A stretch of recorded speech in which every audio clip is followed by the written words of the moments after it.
हर हर महादेव। आप देख रहे हैं ज्योतिर्लिंग शिव मठ से शिव महापुराण का पाठ। आज अध्याय 22, जिसमें भगवान भोलेनाथ और सती जब कैलाश पर विहार करते करते काफ़ी समय व्यतीत कर लेते हैं, तब माता सती के मन में ये आता है कि अब बरसात का समय आने वाला है, ऐसे में हम कैसे कैलाश पर निवास करेंगे। इसीलिए चलिए हिमालय पर चलते हैं। इसी का प्रसंग आज आप सुनेंगे। शिव अम्बा के विविधि विहारों का वर्णन विधि करते हैं। भगवान ब्रह्मा जी विभिन्न प्रकार के शिव विहारों का वर्णन करते हैं। एक दिवस अम्बा ने प्रभु से कहा, चलो अब चलते हैं। वर्षा ऋतु आने वाली है, मेघ चहुदिश छाए हैं। हम कैसे कैलाश रहेंगे, यही भाव सताए हैं। मेरे मन में केवल बार बार यही आ रहा है कि वर्षा ऋतु का आगमन होने वाला है और कैलाश में हम कैसे रहेंगे। चलो हिमालय चलते हैं, वर्षा ऋतु वहीं बिताते हैं। फिर जब आप कहोगे, हम कैलाश लौट कर आते हैं। चलो हम सब लोग मिलकर हिमालय चलते हैं और वहीं पर वर्षा ऋतु बिताते हैं। फिर जब आप कहोगे तब वापस लौट आएंगे।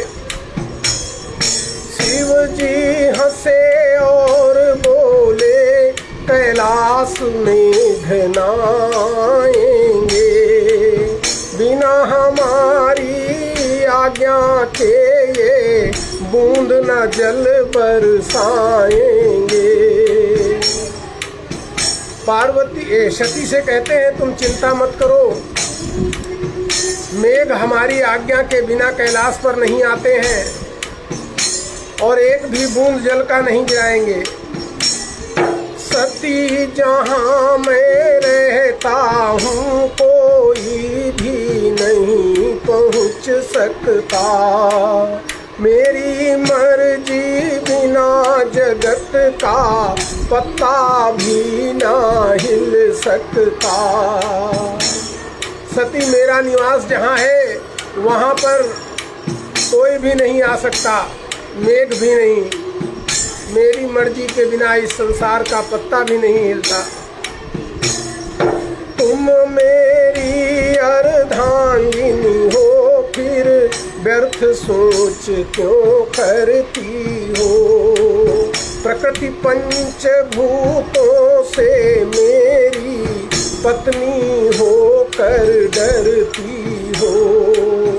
तुम हमारी अर्धांगिनी हो सती, तुम बिना मतलब की चिंता क्यों कर रही हो। ये प्रकृति के पंचभूतों का निर्माण तो मैंने ही किया है और मेरी ही पत्नी होकर तुम उनसे डर रही हो। प्रकृति नियंता की पत्नी भयभीत नहीं होती है। वो तो इन प्राकृत चीजों से अधिक दूर रहती है। वो इन प्राकृत वस्तुओं से सदैव दूर रहती है।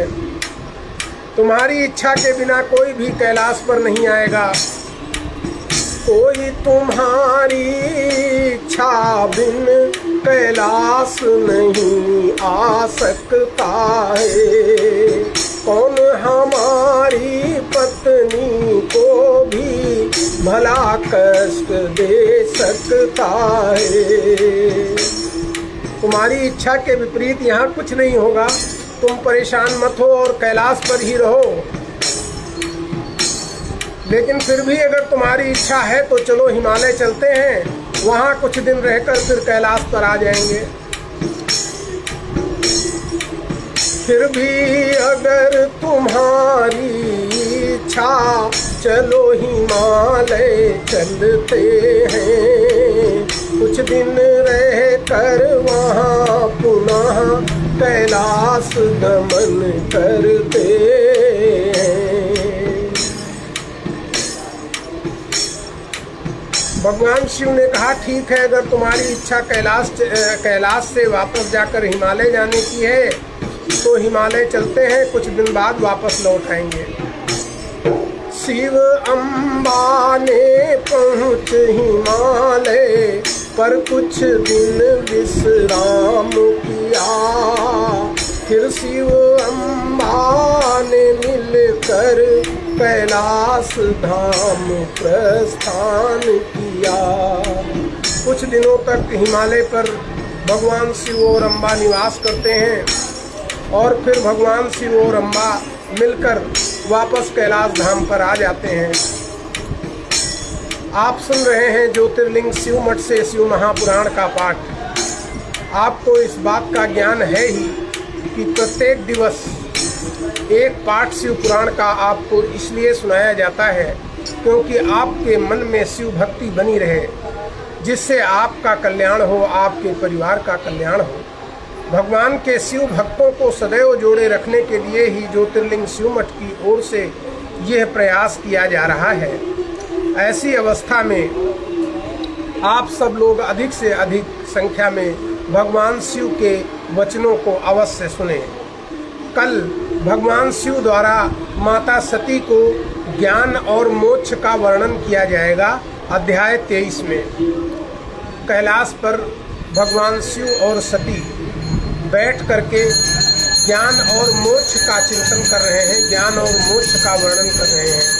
तो ऐसी अवस्था में आप लोग ज्ञान और मोक्ष के इस विशेष प्रसंग को सुनना ना भूलें। कल प्रातःकाल आप सुनेंगे ज्योतिर्लिंग शिव मठ से शिव महापुराण रुद्र संहिता भाग 2 का अध्याय 23, जिसका शीर्षक है शिव जी द्वारा ज्ञान और मोक्ष का वर्णन। ये बहुत महत्वपूर्ण पाठ है। ज्ञानी और मुनियों के लिए इस पाठ का श्रवण अत्यंत ही फलदायी है। आपको यह कथा प्रातःकाल फेसबुक पर लाइव और सायंकाल ये आप YouTube पर श्रवण कर सकते हैं, देख सकते हैं।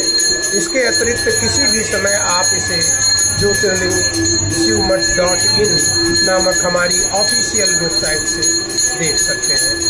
हमारे फेसबुक पेज को लाइक करें, हमारे YouTube चैनल को सब्सक्राइब करें और हमारे वेबसाइट पर जाएं और उसको देखें। तब तक के लिए हर हर महादेव, जय भोलेनाथ।